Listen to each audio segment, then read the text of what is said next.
Alex, mate, you've got a new album out, Orchestra of Knives, which is really, really cool. How are you feeling at the moment? You look happy. Well, it's great. It's actually fantastic finishing off this album. Just releasing it. It's always a pleasure. It's always been, but it's been even better somehow because I don't want to go into the situation. Yeah. We'll see kind of that, but because of that, we talked to our label and figured out that it was smart in this situation for them especially to do 3 singles and just try to stretch the moment a little bit. Absolutely.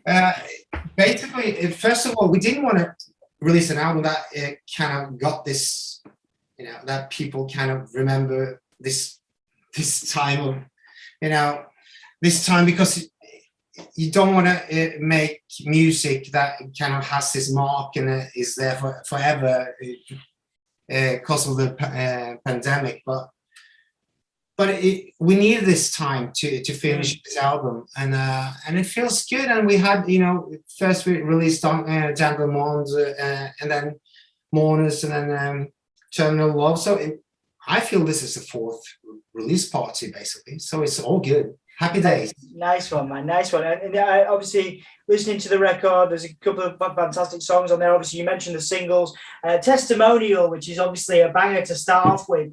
I listened to that and I was like, this is like awesome. Because I grew up on Zeromancer stuff. So I was listening to it when I was younger. And obviously, every time I've listened to you guys, I've been like, I've got like a hit of nostalgia. And like Testimonial was my favorite track so far in my first listen. Can you talk me through about kind of the inspirations and ideas behind that track and kind of what went into that, if you can? Well, the whole process of the whole album, basically, it's been we've written these songs. It started many years ago.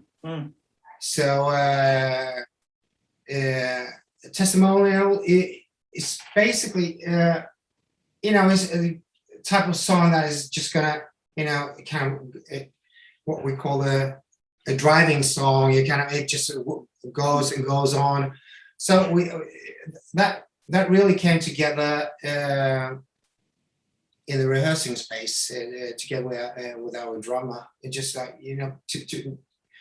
we needed that song just to get that build up, and we immediately figured out that it had to open the whole album because it's just that type of song. So, but it's been through many processes, just like all the songs on the album, basically. But it's just one of those statements that, it just felt right to start off the album that way. Yeah, absolutely. And in terms of because obviously, making music in the pandemic has been challenging for a lot of people, but on your social media, you've been posting about keeping in touch with bandmates and obviously doing things, hanging out, spending time together outside of the recording studio. What have been some of the most fun times you've had over the period of making this record? Because obviously it's been tough. Obviously, it's not all been easy, but tell me about some of the times of joy you had building this record. It's actually been the last year and a half, to be honest. I mean, we got off this period easily compared to other bands, and I really feel sorry for young artists that lost 2 years, which is so important in the build-up, in the start of your career.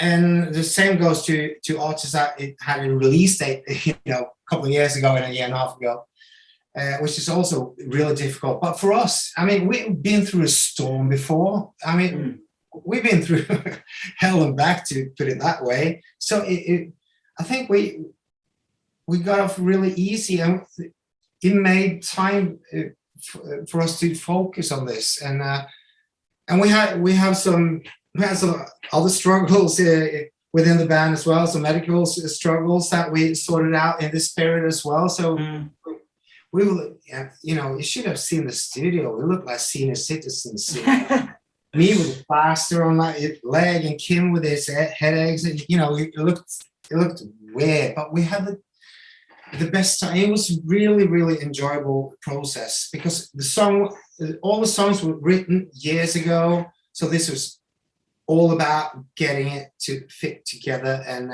recording it and, program and mixing it and get it out. So that's what we did. So we had a blast, to be honest with you. It's probably weird to say that, but we did. Yeah, I mean, it's good to hear. Obviously, it's been difficult for a lot of people, but I think you mentioned earlier about how difficult it's been for young people and how, you feel kind of sorry for younger bands.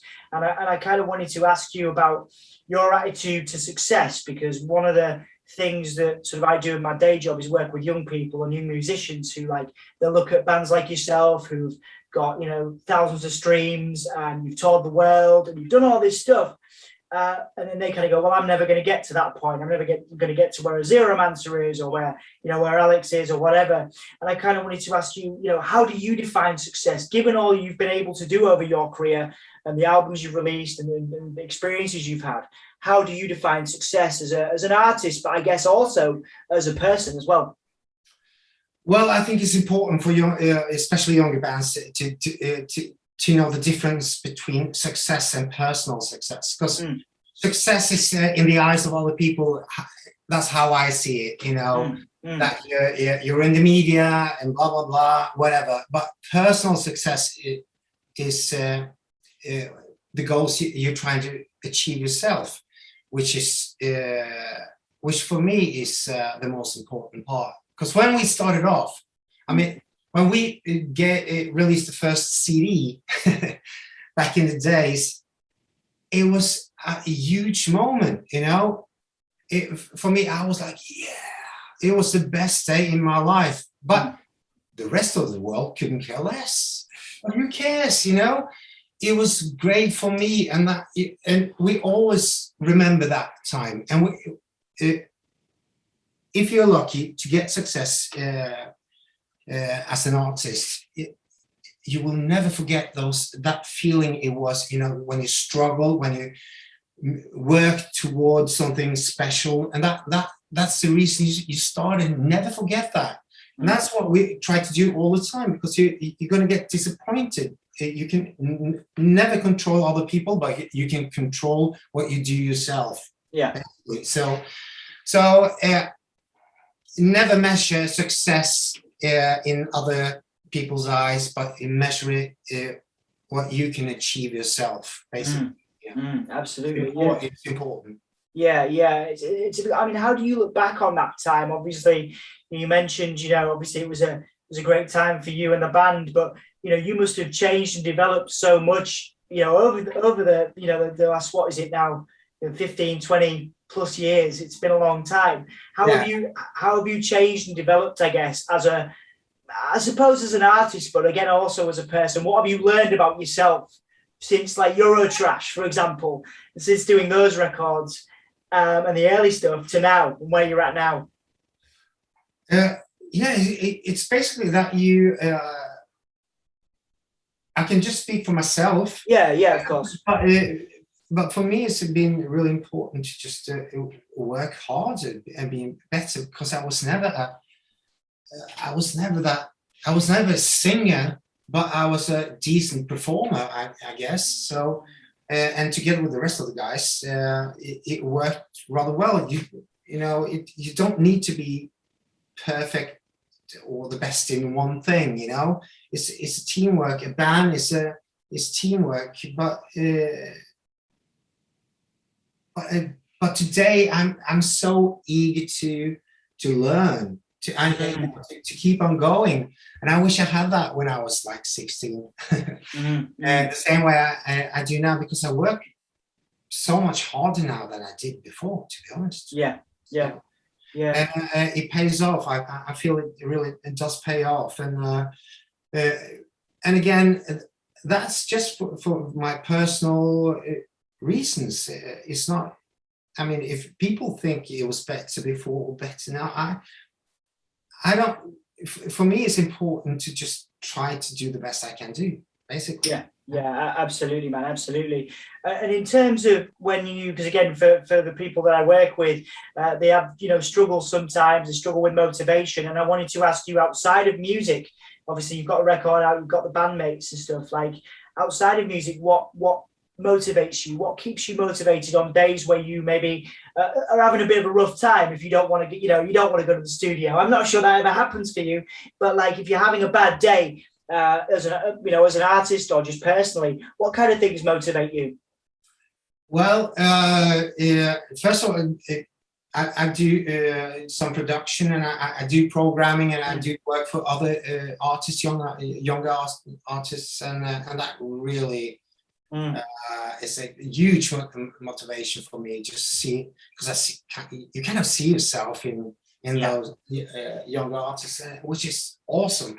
And I find that really good. But I mean, when I struggle, I never used to train or anything. But now I got this beautiful little forest not far from here, which I normally just put on music and I would take a long walk for an hour.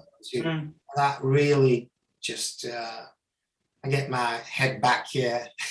Yeah. If I have a rough day or whatever, that really does help. Listening to music, and it's a perfect way to listen to a complete album or something. Just put on some AirPods and just walk for hours. That's what I love. But I'm a nerdy guy. I sit in the studio and do nerdy stuff, and I love nerds. I love people. I really dig into shit. So yeah. That's cool, man. That's good. What are you listening to at the moment, music-wise? Obviously, as someone that spends some time listening to Zeromancer, it's interesting to ask you what you listen to at the moment. What have you got when you go for walks? What is it you're listening to? Well, now many people have asked me that lately, because I do listen to new stuff all the time. But I just realized that lately because there's this really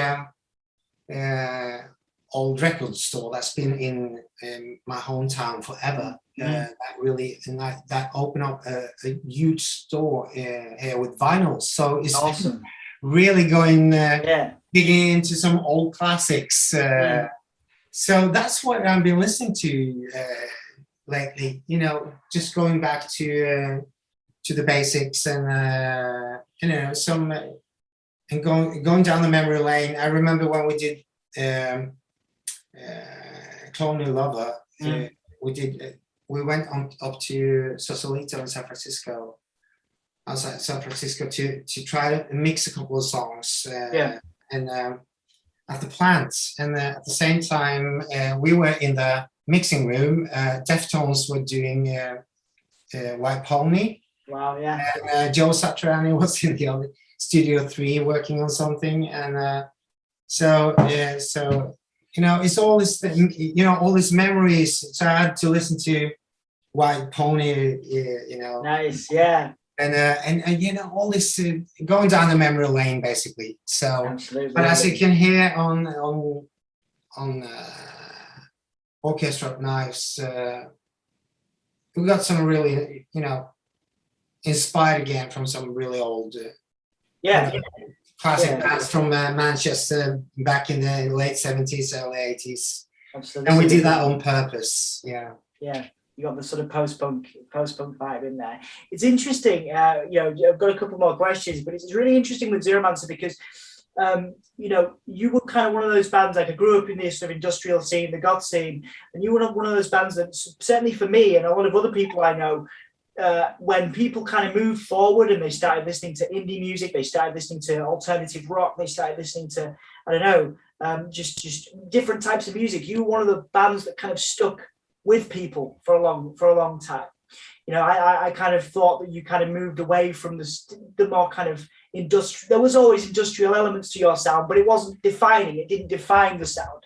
And I kind of wanted to ask your thoughts on that because I've never looked at Zeromancer personally, and I'm aware it's just my opinion, as a straightforward industrial band. You've always had elements of alternative rock. You could, I've I've listened to you next to Deftones in a rock club, and people are just, people enjoy that just as much, and I kind of wanted to ask your opinions on the kind of industrial scene. Do you guys see yourself as part of that now?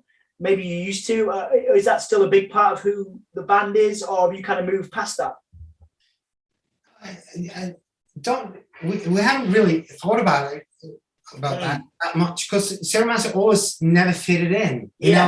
Always in between somewhere, and we kind of like that.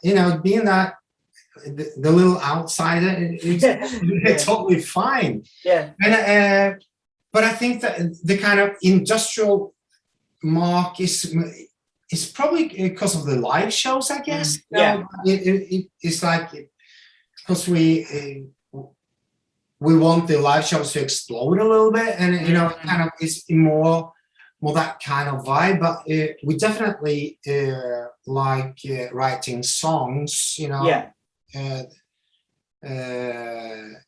so we're like it. Yeah, you can say we have industrial elements, but we definitely have a rock band with the electronic elements. Definitely a band, and that's always a difficult thing, because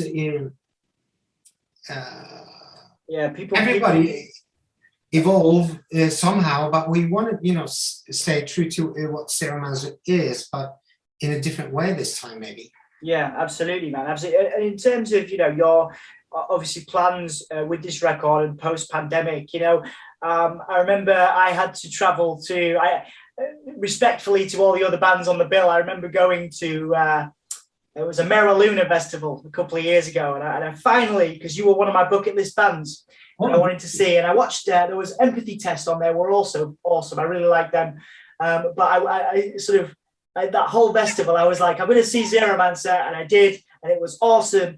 But I was the whole time I was thinking, man, I wish these guys, just for my own laziness, I was like, it would be good to see these guys in Manchester or London. Do you have any plans to tour in general? And also, is there plans to come up to the UK? Because I know you've maybe done a date, or you've maybe done 2 days in London here and there. But in terms of regular touring, is that something you're going to go back to doing? Is that the plan? Absolutely. That was part of what I told you earlier, just to stretch this out a little bit, because hopefully we were closer to touring, because you need to tour an album. That's just how it is, and touring is basically what we do. And we definitely want to come back to the UK. It's always been a blast, and we played London a few times, and Sheffield, but it's been ages since we've been in the UK, and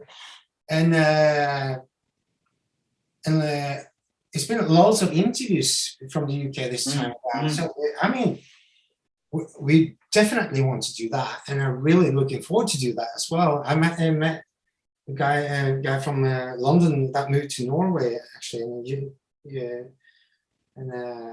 which was a huge Zeromancer fan. It was funny. We talked about the London show the last time we were there, and it was funny. So yeah, definitely.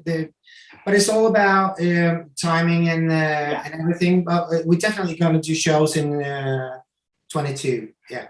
Fantastic. And what are some of your, if you could tell me, what are some of your favourite memories of being in the UK? You mentioned playing Sheffield. That's always great for shows. We're up north, so we're in Yorkshire, and also London as well. What are some of your favourite memories playing in the UK? If you could, ones you can tell me at least. Oh yeah, there must be going off stage. The first headline tour with Eurotrash back in 2002. We'd done the show. I was exhausted after the show. Went straight into the shower. Yeah. And when I came out of the shower, Gary Numan and his wife were sitting there. Nice. And I was like, what the fuck? That was so awesome.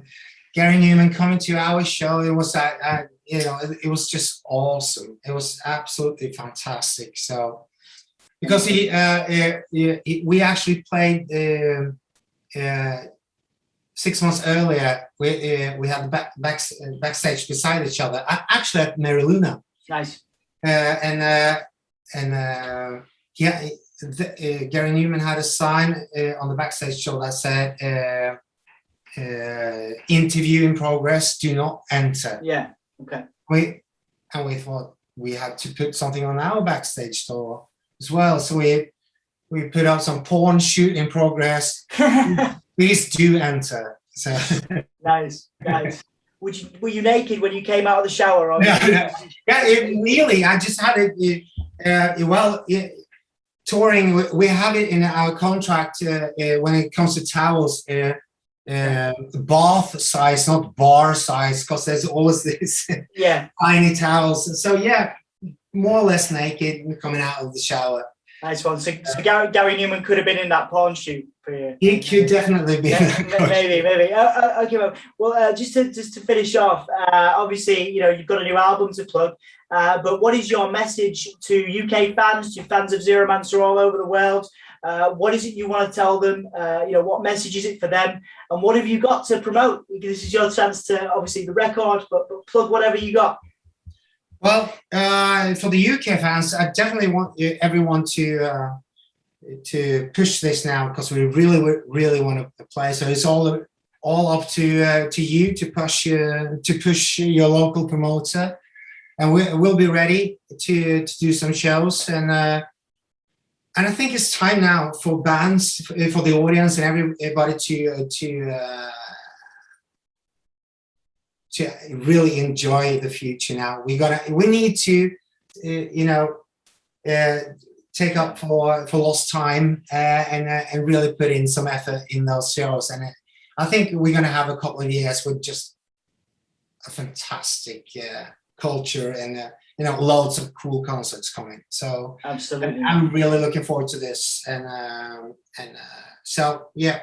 Please push your local promoter and we'll be there. So I'm so looking forward to playing UK again. Fantastic, man. Well, we're looking forward to seeing you again. Alex, thank you so much for your time today. Good luck with everything. Give my best to the band as well, and we'll see you around. I'll definitely see you over here sometime. I mean, I wouldn't mind coming to Germany again, but I'll definitely see you over here if we can. All right. I'd love to come over. Take it easy, man. Take care.